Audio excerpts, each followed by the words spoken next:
everybody. Welcome to the Route Consultant Weekly webinar focused on the bread and grocery industry. My name is Josh Gregory. I am the Vice President of Education here at Route Consultant. And if you're not familiar with us, our team ran one of the largest FedEx operations in the country and has had a decade of experience valuing, selling, and consulting on logistics businesses. And so really the goal of these webinars are to help all of you understand the opportunity in some new spaces, and particularly in this space that comes with owning a business in the bread and grocery industry. Now, we are here on these webinars for you to learn about this industry, to ask questions, and then really to help you find the best ways to accelerate your journey into this industry if you do decide that it's the best fit for you. Now, if you are here live today, we will have a Q&A at the end, and those are questions that could be about anything on the industry, or it could be specifically pertaining to what we're talking about today. Either one we'll accept, but just make sure that if you do have a question that you put it in the Q&A at the bottom of the window. There's a little button for it, and you can put it there. If you put it in the chat, or if you raise your hand, I'll miss it. Now, some of you may not be watching live. You may be coming back and watching this on YouTube. If you do have questions, you can always submit them to us and reach out either over email at info@routeconsultant.com, or you can always call us. Or you can save them and join us live on the next webinar and then bring your questions there. Now, if you've been on some of these before, you'll know that format-wise, we always like to talk about some content first before we open it for any questions and any updates on listing and events. So this week, as a bread contractor, you will be working with a bakery. And that bakery is going to have specific standards for your service.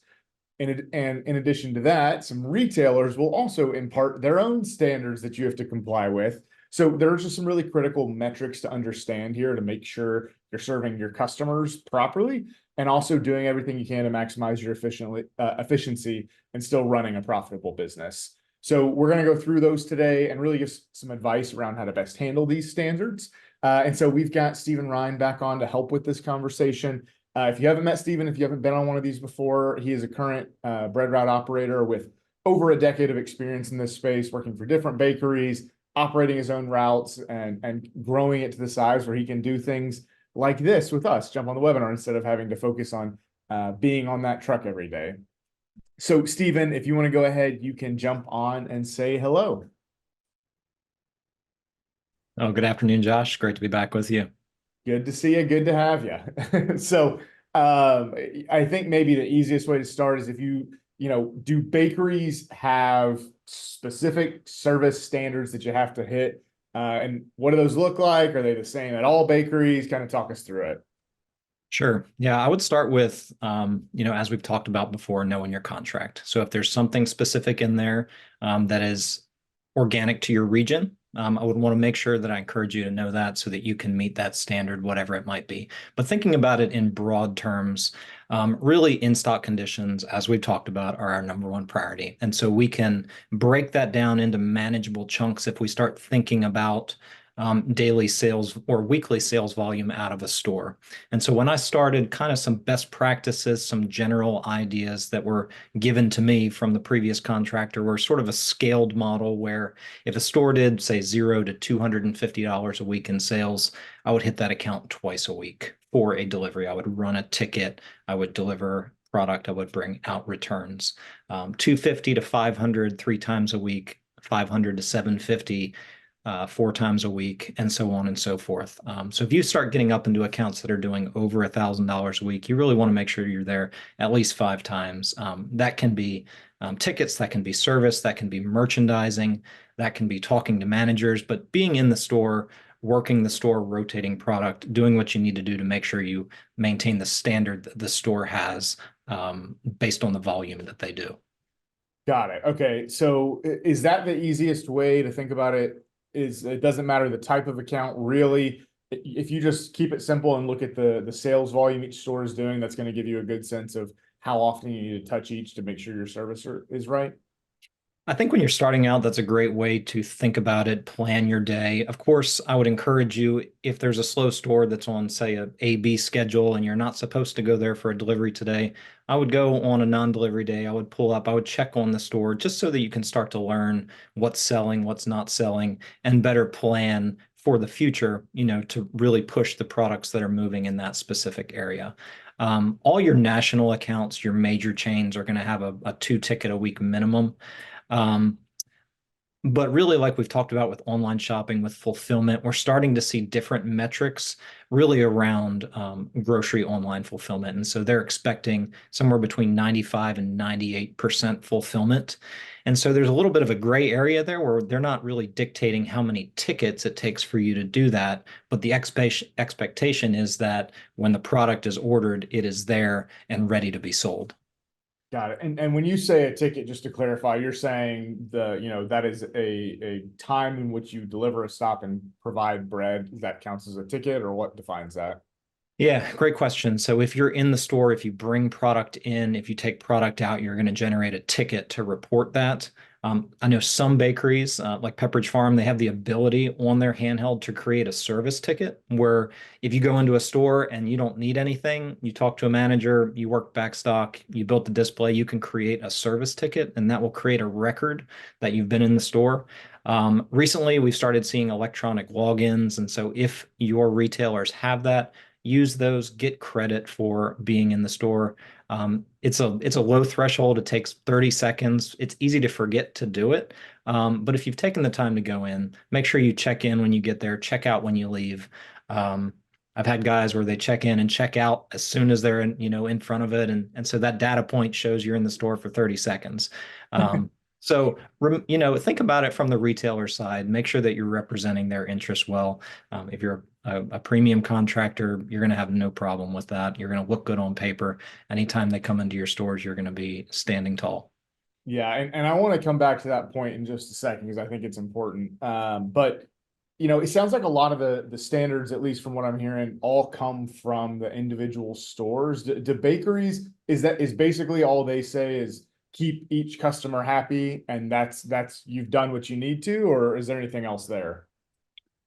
Yeah, a little bit of a gray area here, right? So as contractors, we're independent. We can't be told by nature when to be somewhere. But there's a customer expectation clause within each contract. And so that gives some flexibility to the retailer to make sure that the contractor is providing adequate service. And so that could mean many different things. But if there's, for example, a national promotional planner that has a certain product on an end cap, and for whatever reason that product doesn't do well in your market, you can't opt out. So you have to make their expectation there.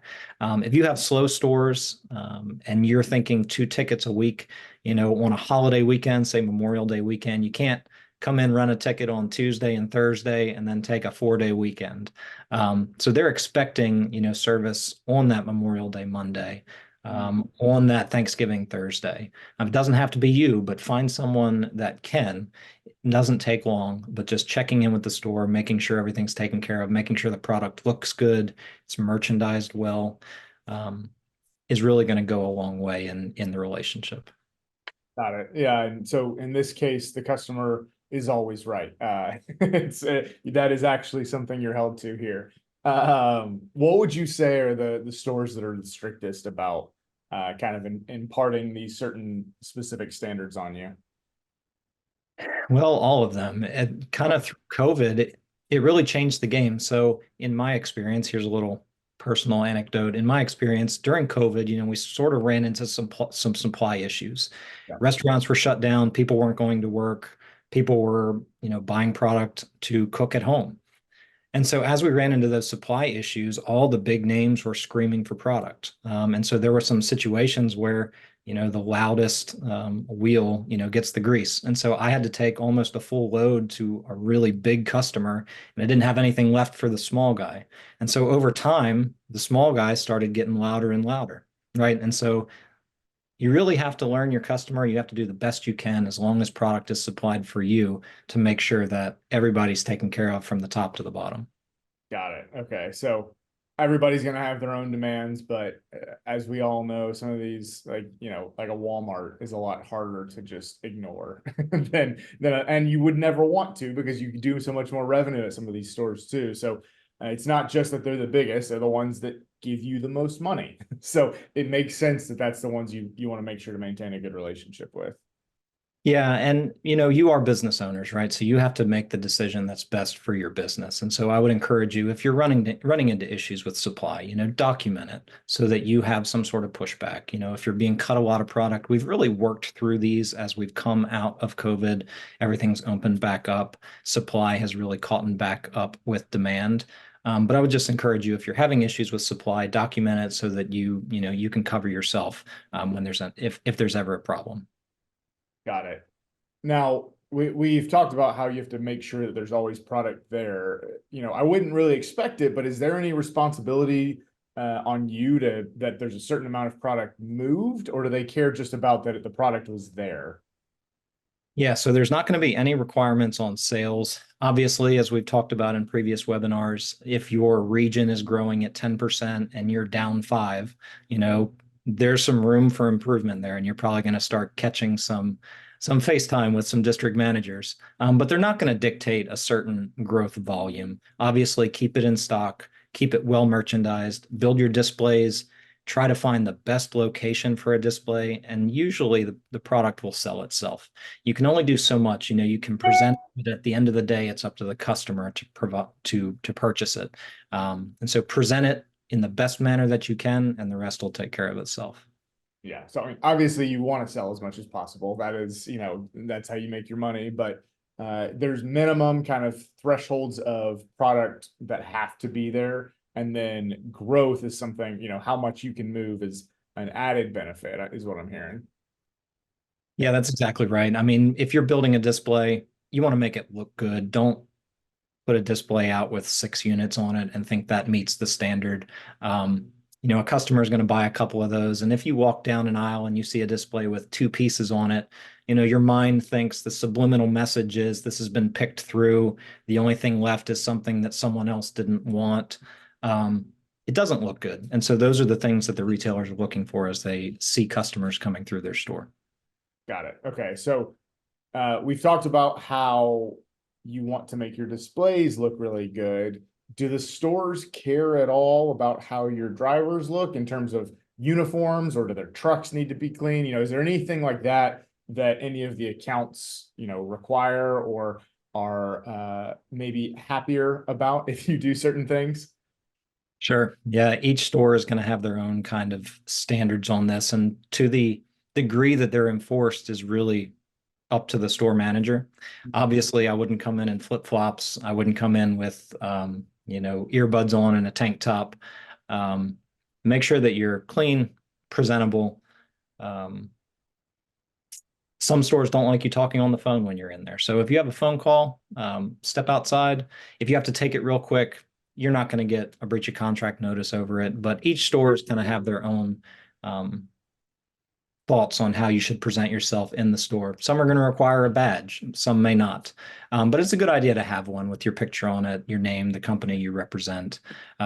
Of course, you're going to be checking in and out at the receiver, and they're going to know who you are. They're going to want to take a phone number in case they have any problems. So they're going to want your personal cell or your office manager cell if you are a scaled contractor. But after that, they're really easy to work with. Okay. Yeah, I was going to ask about IDs and badges. Do the depots provide those to you at all, or is that all just something that you would kind of create a badge just to add a level of professionalism? From my experience, I haven't had anyone create them for me. I've done it all on my own. The bakeries have not supplied that. It's pretty simple. You can find a screen printing company that can print on a piece of plastic pretty easily. Got it. Okay. So it's all just, that's just and I think it makes a lot of sense. Like if you're in one of these stores, especially most people aren't going to be wearing uniforms. You might look, well kept, but you might not be in like a specific Pepperidge Farms uniform. And so a badge seems just like a nice way where if there's anyone working there that doesn't know you, that's not the normal employee, it's just a way to make sure that you're eliminating friction. And at the same time, too, helping them get to know you. Sometimes people forget names and faces, but hopefully an ID can help them. And because ideally, what they're remembering you for is doing a good job. So that just goes kind of one extra step to help cement a good reputation, ideally. Yeah, and talking about that going above and beyond, I've been in the bread aisle before and a customer has asked, do you know where I can find this certain item? And I've seen, broad responses from I don't work here to I'm sorry, ma'am, I can't help you. But if you really want to go above and beyond, there's a certain Publix, I'll call them out. They do a fantastic job where if someone is looking for something, they won't point you to aisle five halfway down on the third shelf. They will physically take you to it to show you where the product is. That's exceptional customer service. If you take that same attitude to a grocery manager, I'm sorry, ma'am, I don't work here. I don't know where that is, but let me show you who does. If you bring that customer to the grocery manager, they're going to love that. So go above and beyond. Think outside the box, and you're going to have a fantastic relationship. You're going to grow your business. You're going to be really successful. Yeah, and you've talked about a couple of ways, but anything else that if you're doing these things right are good ways to highlight that to the store manager? I think if you're consistent with it, they're going to see it. Check in, as we've talked about in previous webinars. It could be 3 minutes. How's your service? Haven't seen you in a while. What's the focus in the grocery space right now? How can I better serve you? How are my guys doing? Even if everything is awesome, getting them to say, you guys are my best contractors, no problems, no issues. Just getting that out of them goes a long way. Yeah, once they've said it audibly, then they've heard it themselves say it. They went through that extra mental step of saying it. So just continue to reinforce that. If they say it every day, great. That's something that they've repeated as a mantra every day you're in. Now, this is all the good side. What happens if you're missing these service thresholds? Where do you feel that pressure from? What's the typical path there? So if you're missing service or in-stock thresholds, you're going to start getting some emails just showing that there's some opportunity for improvement there. They're going to communicate with you on how you're doing on a monthly basis, quarterly basis.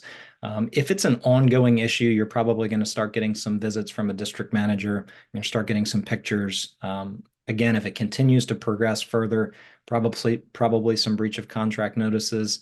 And if it's persistent, ongoing, they could take the store away and give it to someone else. So at the end of the day, we're all here to serve the customer, and that includes the bakery that we represent. And they need good contractors that are going to meet that standard. And so whatever that is, we're here to serve them. Sometimes those demands can be a little over the top. You just roll with it, keep doing what you're doing, as long as you're doing a good job, and you're not going to have any issues. Yeah, and that is the name of the game. At the end of this, we want to provide product so that we can sell it in the stores. All the incentives are aligned. There shouldn't be a good reason why you're not hitting these service thresholds, or at least it should be in your best interest to be working towards correcting any issue that's causing a service problem. So these are not things where it's some crazy push down that's not related to your business at all. Like if you're not hitting service, you're probably not making much money, or at least not as much as you should. And so it's always something where they may be calling you on it, but it's probably going to be a problem that you're aware of that you should be fixing anyway if you want to continue to be profitable and successful here. So that's the main things around hitting service. There are certain things that each individual store may request of you. The customer's always right, and you kind of have to say yes, even if it may not be something you love. It's something that each customer, each store may ask for, and there's some gray area there in a few different places. But as long as you keep in mind serving the customer, serving the bakery, and making sure that product is always moving properly and on the shelves when it needs to be, you should be in good shape. And as a bread contractor, that's how you're making money anyway. So that should be your primary concern anyway. And so I think those are the main things that we wanted to cover there. I'm going to go through the new listing we have this week and some upcoming events. If there are any questions, now's your chance to type it in these next few minutes while I am talking. So we do have a new listing that came in this week in the Middle Tennessee area. So close to home for us, Stephen.